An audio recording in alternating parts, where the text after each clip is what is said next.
जय हिंद। स्वागत है आप सभी का आपके अपने यूट्यूब चैनल अमृत एकेडमी पे।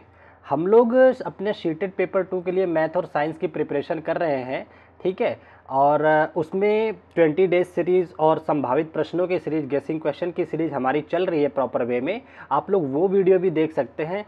और थंबनेल से आप लोगों को ये बात समझ में आ गया होगा कि आज की इस वीडियो में हम लोग बात करने वाले हैं कि अपना जो सीटेड पेपर 2 में जो साइंस का है उसको समराइज करके उनके फार्मूले, उनके शॉर्ट नोट्स को एक माइंड मैप बना करके मैं चीज़ों को आप लोगों के सामने रिप्रेजेंट करने वाला हूँ, ठीक है। तो देखिए, ये इसकी इम्पॉर्टेंस बहुत ज़्यादा, ये वेरी वेरी इंपॉर्टेंट है आप लोगों के लिए, क्योंकि इसमें मैंने प्रीवियस जितने भी पेपर आए हैं वहाँ से कॉन्सेप्ट को तैयार किया हुआ है, कंटेंट को तैयार किया हुआ है, ठीक है। तो आज ये बिना टाइम का वेस्ट किए आज की क्लास को हम लोग शुरू करते हैं, ठीक है।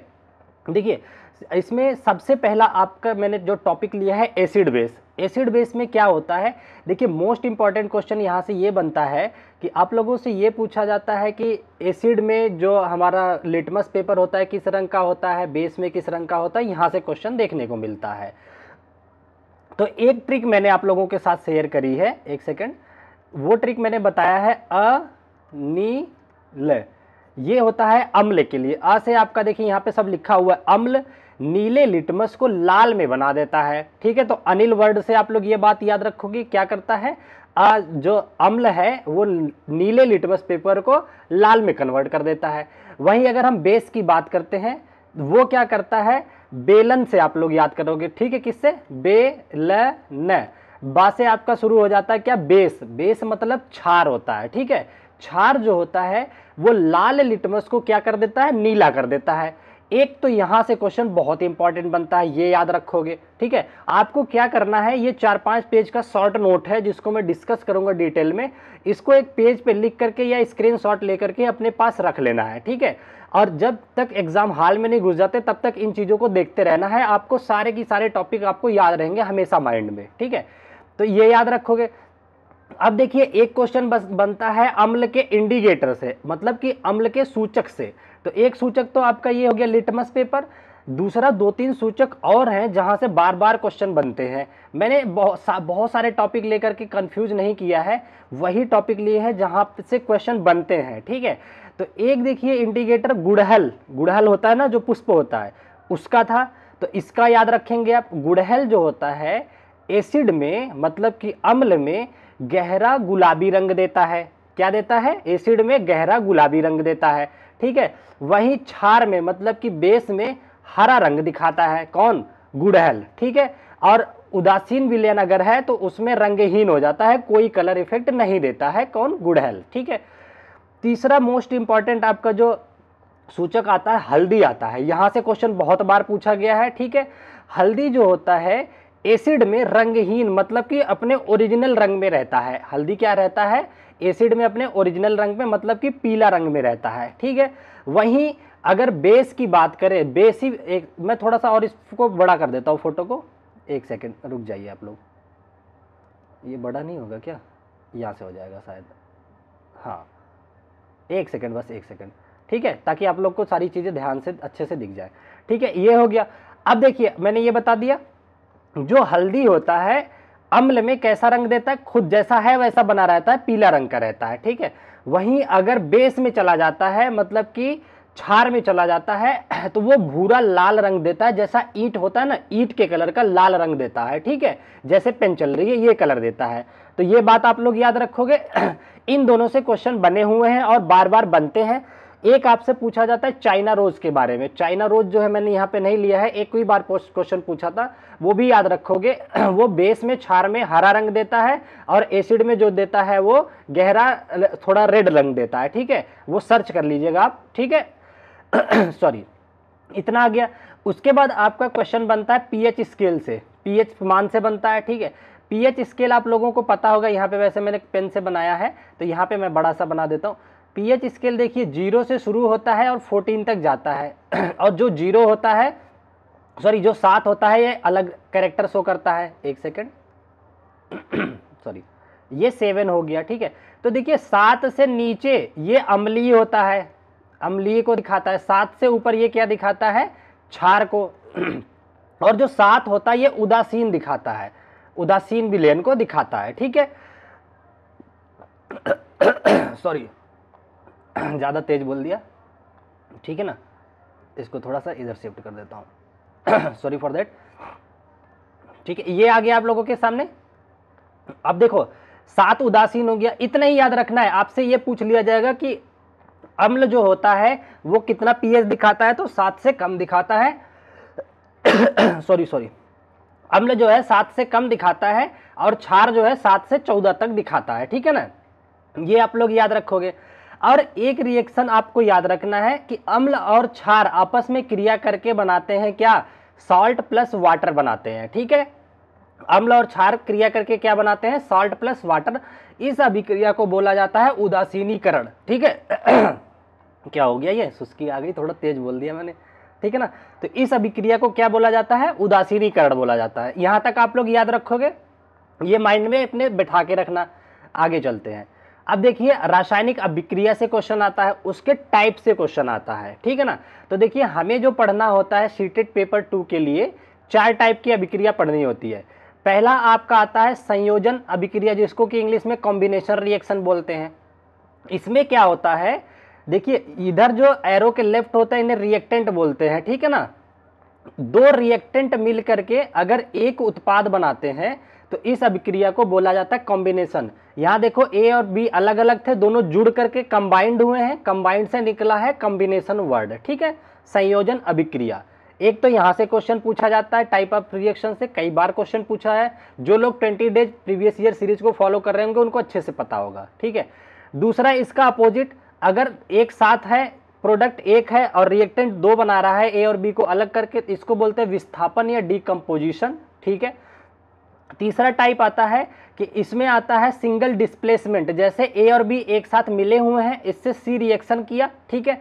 अब सी रिएक्शन करके बी को अलग निकाल दिया और ए के साथ खुद जुड़ गया, तो इसने एक को डिस्प्लेस कर दिया ना, सी ने किया क्या है, बी को डिस्प्लेस कर दिया, केवल एक डिस्प्लेस हुआ इसमें, तो इसको सिंगल डिस्प्लेसमेंट या विस्थापन अभिक्रिया कहते हैं, ठीक है ना।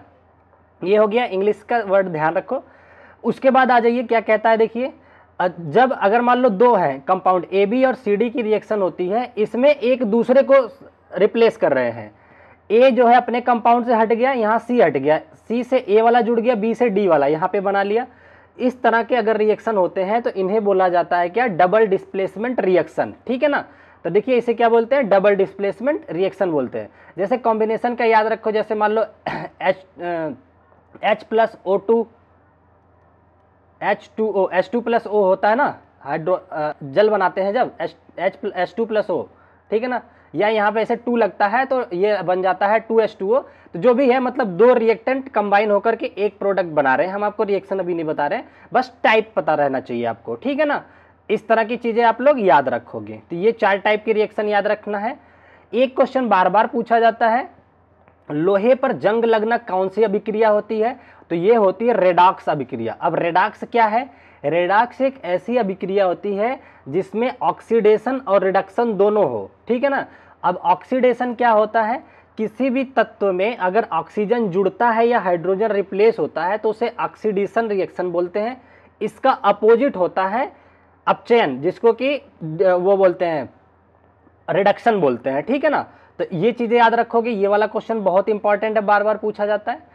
अगला क्वेश्चन आपसे पूछा जाता है कि एक रिएक्शन पूछी जाती है कि ऊष्माक्षेपी अभिक्रिया क्या होती है, ठीक है।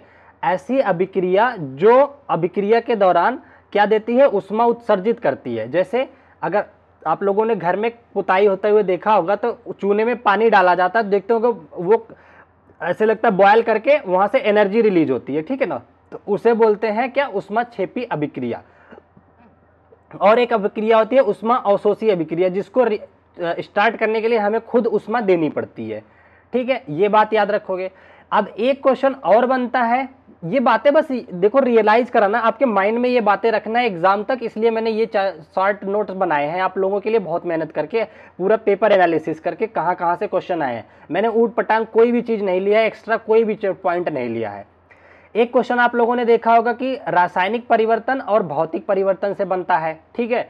तो देखिए रासायनिक परिवर्तन क्या होता है, इसमें क्या होता है, कोई भी पदार्थ अपने एक बार जब चेंज हो जाता है ना, चेंज होने के बाद कुछ नया पदार्थ बना देता है, ठीक है ना। इसमें नया पदार्थ बनता है, ठीक है। और ये इरिवर्सिबल होता है। इरिवर्सिबल का मतलब होता है वापस उस पदार्थ को नहीं बनाया जा सकता है। जैसे आपने रोटी क्या किया, पका लिया, आटे से रोटी बना लिया ना, अब आप रोटी से आटा नहीं बना सकते हैं। तो आटा जो है पानी डाल करके एक नया पदार्थ बन गया रोटी। तो ये आता है हमारा किसमें, रासायनिक अभिक्रिया से। इससे भर भर के क्वेश्चन पूछे जाते हैं, ये आपको माइंड में रखना है, ठीक है ना। इसीलिए इसका नाम हमने दिया है माइंड मैप। अब उसके बाद आता है भौतिक परिवर्तन। भौतिक परिवर्तन में क्या होता है, कोई नया पदार्थ नहीं बनता है। सिंपल सी बात है कि कोई नया पदार्थ नहीं बनता है, बल्कि पदार्थ की अवस्था परिवर्तित होती है। जैसे पानी को जमा दिया जाए तो वो बर्फ में बन जाता है, बर्फ को गला दो तो पानी बन जाता है। अब ये देखो क्या होता है, ये रिवर्सिबल भी होती है और इरिवर्सिबल भी होती है। कई बार ये अपनी स्थिति में पुनः आ जाती है, कई बार नहीं आती है। जैसे बर्फ है वापस पानी बन जाता है, ठीक है। वहीं अगर कागज के टुकड़े को अगर आप फाड़ देते हो तो वापस वो जुड़ेगा नहीं अपने आप, ठीक है ना। तो ये दोनों तरह के रिएक्शन देता है, ये बात याद रखोगे। यहाँ तक चीजें हमारी समराइज हो गई। आगे चलते हैं। अब देखिए अगला टॉपिक क्या है, रिएक्टिविटी सीरीज से।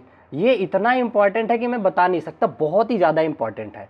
अब देखिए ये क्या करता है, इससे हमें पता चलता है कि कौन सी अभिक्रिया होगी, कौन सी अभिक्रिया नहीं होगी। प्रीवियस ईयर में मैंने बहुत क्वेश्चन कराए हैं, ठीक है। देखिए इसमें क्या याद रखना है, सब कुछ आपको याद नहीं रखना है। पहली बात तो ये अपने दिमाग में बिठा लो, ठीक है।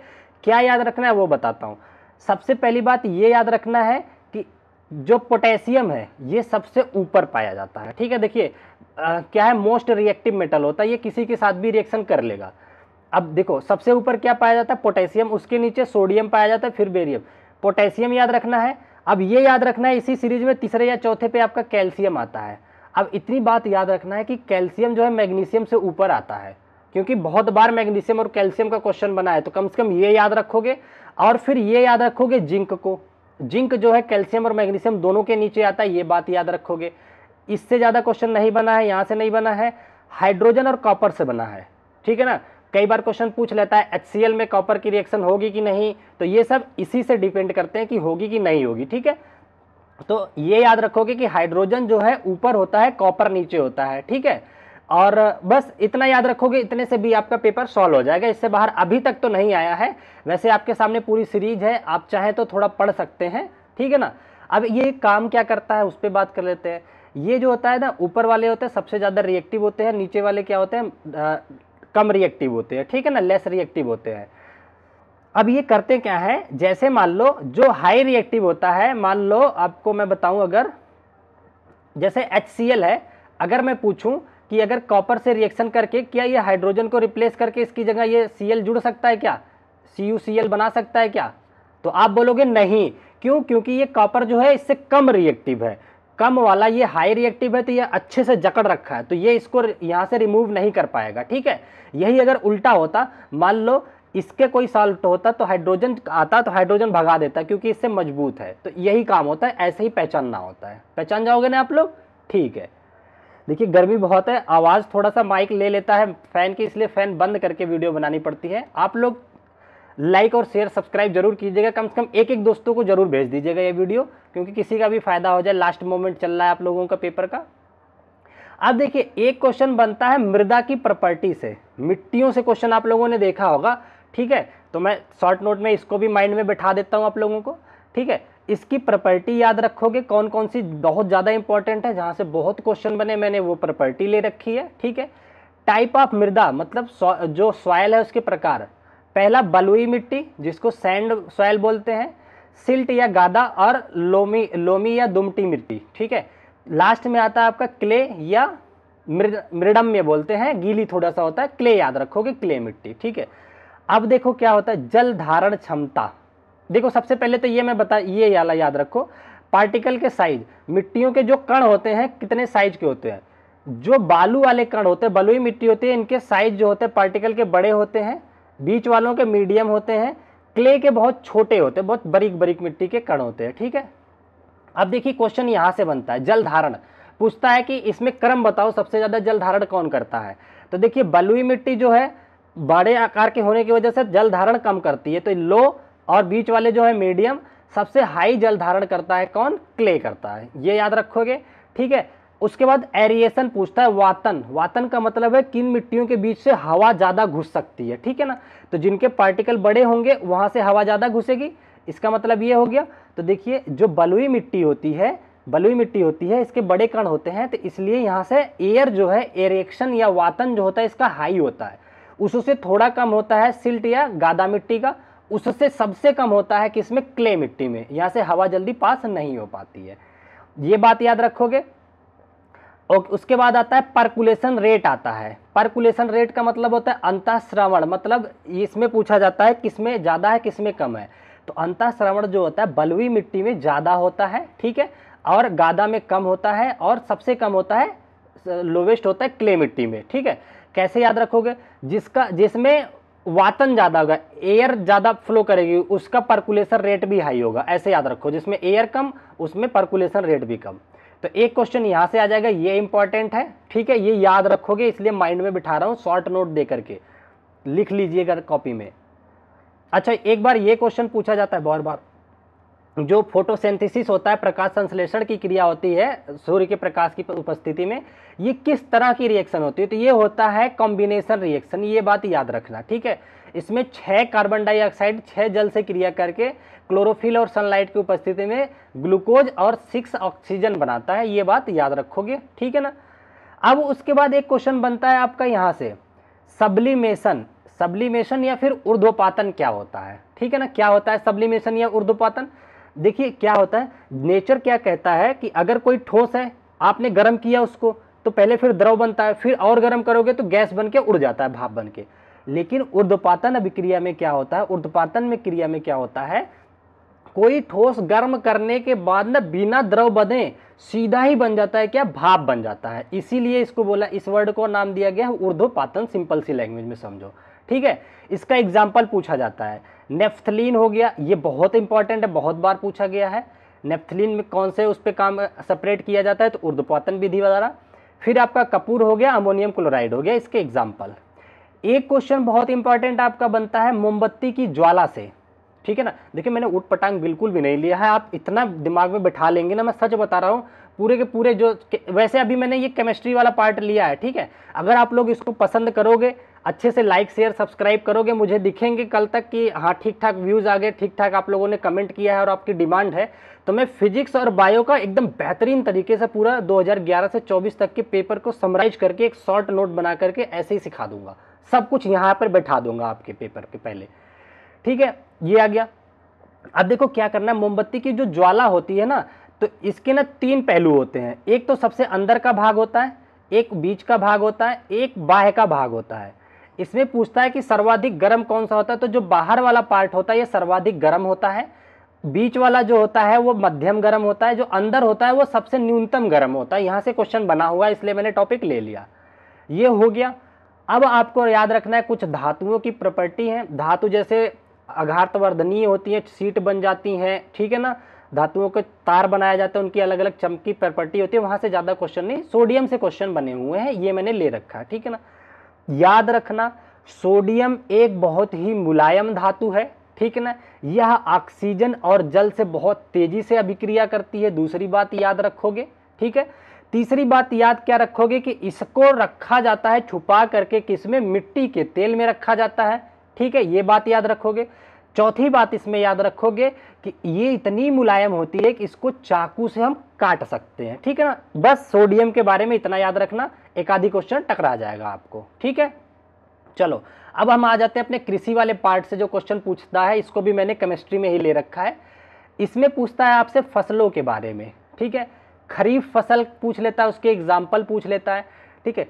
खरीफ फसल क्या होती है, देखिए ये जून जुलाई मतलब जो महीना चल रहा है इस टाइम इसकी बुआई की जाती है, क्योंकि ये बारिश के साथ स्टार्ट होता है, बारिश से इसकी ज़्यादा ज़रूरत होती है, ठीक है ना, और इसमें अधिक पानी की आवश्यकता होती है, ठीक है। और ये सितंबर और अक्टूबर महीने में काट ली जाती है। कब काटी जाती है, सितंबर अक्टूबर में, ये याद रखोगे। और सबसे ज़्यादा इंपॉर्टेंट इसके एग्जाम्पल पूछे जाते हैं। तो खरीफ फसल में आपका आ जाता है धान मतलब कि चावल, मक्का, बाजरा, सोयाबीन, कपास, ठीक है ना, और आपका एक मूंगफली भी आता है। तो इन चीज़ों को आप याद रखोगे कि ये खरीफ की फसल आती है, 4-5 दे करके पूछेगा कौन सा समुच्चय खरीफ का है, तो ये सब याद रखोगे, ठीक है ना। अच्छा अब एक आ जाता है नाइट्रोजन फिक्सेसीकरण, या मतलब कि स्थिरीकरण आता है, नाइट्रोजन स्थिरीकरण से क्वेश्चन पूछा जाता है, क्या होता है। देखिए हमारे इन्वायरमेंट में तो 78% नाइट्रोजन अवेलेबल है, लेकिन जो जीव जंतु या पौधे हैं वो उसका डायरेक्ट इस्तेमाल नहीं कर पाते हैं, वो उसके यौगिक के फॉर्म में इस्तेमाल करते हैं, ठीक है ना। तो वायुमंडल में देखिए, वायुमंडल की मुक्त नाइट्रोजन को नाइट्रोजन के यौगिकों के रूप में परिवर्तन करने की जो प्रक्रिया होती है उसे ही बोलते हैं नाइट्रोजन का स्थिरीकरण कहा जाता है। यहां से क्वेश्चन बनता है, ये बात आप लोग याद रखोगे, ठीक है ना। आगे आ जाते हैं। अच्छा, एक बार एक चीज यहां से बहुत पूछा जाता है, बच्चे को गलत कर देते हैं। आप लोग कमेंट करते हो, मैंने सुना है कि आप लोग के पिछले बार 1 नंबर से रह गया था, 2 नंबर से रह गया था, 89 78 आए थे, बड़ा दुख होता है। इसलिए मैंने पूरी अपनी जी जान लगा दिया है आप लोगों के लिए कि सब कुछ दे दूंगा पेपर से पहले पहले, ठीक है। बस आप लोग सब्सक्राइब और लाइक करके रखिएगा, ठीक है। अब देखिए यहाँ पे क्या है, कह रहा है जंग लगने से लोहा का भार क्या होता है, बढ़ जाता है, ठीक है ना, क्योंकि वो पानी वगैरह सब खा लेता है, तो वो उसका भार क्या होता है, बढ़ जाता है। ये बात याद रखोगे। एक क्वेश्चन देखिए, परमाणु के परमाणु क्रमांक, इलेक्ट्रॉनों की संख्या और परमाणु से बार बार पूछा जाता है। ये माइंड में बिठा के रखेंगे, माइंड में मैप बना लो पूरा, इस पूरे चैप्टर का, ठीक है ना, पूरे सिलेबस का। इसमें देखिए कोई अगर एलिमेंट है इस तरह से एक्स है, इसके ऊपर अगर कुछ लिखा है तो ये होता है इसका भार, ठीक है ना, परमाणु भार होता है। नीचे कुछ लिखा है तो ये क्रमांक होता है, परमाणु क्रमांक होता है, ठीक है ना।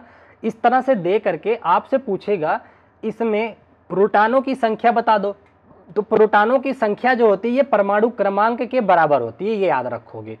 न्यूट्रॉनों की संख्या क्या होती है, ऊपर वाले में से नीचे को माइनस कर दो, मतलब परमाणु भार माइनस परमाणु क्रमांक, ये होता है हमारा न्यूट्रॉनों की संख्या, ये बात याद रखोगे। अब आता है इलेक्ट्रॉनों की संख्या। अगर नॉर्मल इस तरह से दे करके पूछेगा इलेक्ट्रॉनों की संख्या, तो ये परमाणु क्रमांक के बराबर होता है, ठीक है।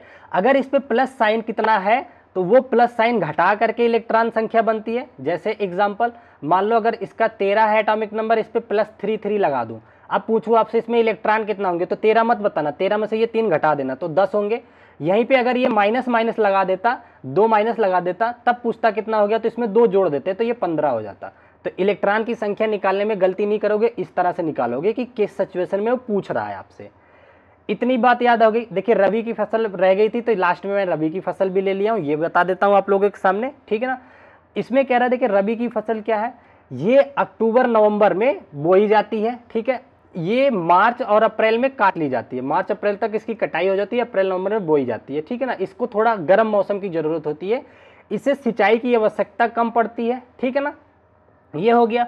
इसके एग्जाम्पल याद रखोगे, गेहूं हो गया, जौ हो गया, आलू हो गया, मटर हो गया, और ठीक है क्या है, मशरूम हो गया, मटर और सरसों हो गई, ये सब ठीक है। चना हो गया, ठीक है, ये चना लिखा था मैंने, ठीक है।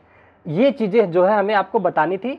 वैसे मैं इसका पूरा पीडीएफ बनाने उसको बनाने वाला था, क्या कहते हैं, लिख करके उस पर टाइप करवाने वाला था, लेकिन आप लोगों के पास इतना कम टाइम बचा हुआ है कि मैंने इसको टाइप नहीं किया, उसमें टाइम जाता, मैंने पेन से लिख दिया। मेरी हैंड राइटिंग थोड़ी अच्छी नहीं है, आप लोग कंप्रोमाइज़ कर लीजिएगा, ठीक है। इतनी चीज़ें दे दी है। अब आप लोगों का काम सिंपल सा एक है कि चैनल को सब्सक्राइब करके मुझे बताओ कि क्या मैं अच्छे से पूरे 2011 से 24 तक पूरा जो सिलेबस है फिजिक्स का और बायो का समराइज करके आप लोगों को इसी तरीके से फ्लो चार्ट बना करके दे दूं, ठीक है। तो मैं जो है कल फिजिक्स के लिए ले आ दूंगा, और अगले दिन परसों आप लोगों के लिए बायो का आ जाएगा एकदम डिटेल में। उसमें ब्लड कहाँ से कहाँ फ्लो करता है, मूत्र कहाँ से जाता है, जाइगोट्स कैसे बनते हैं, ये सारी चीज़ें बिल्कुल अच्छे से बना करके देने वाला हूँ, ठीक है। तो आज की वीडियो को हम लोग इतना ही रखेंगे, फिर मिलेंगे अपनी नेक्स्ट वीडियो में। तब तक आप लोग अपना ध्यान रखेंगे, ठीक है। एक सेकेंड, ये क्या आ गया,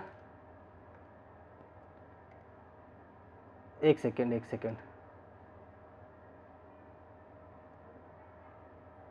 सॉरी। हाँ, तब तक आप लोग अपना ध्यान रखेंगे, फिर मिलते हैं अपनी नेक्स्ट वीडियो में, ठीक है।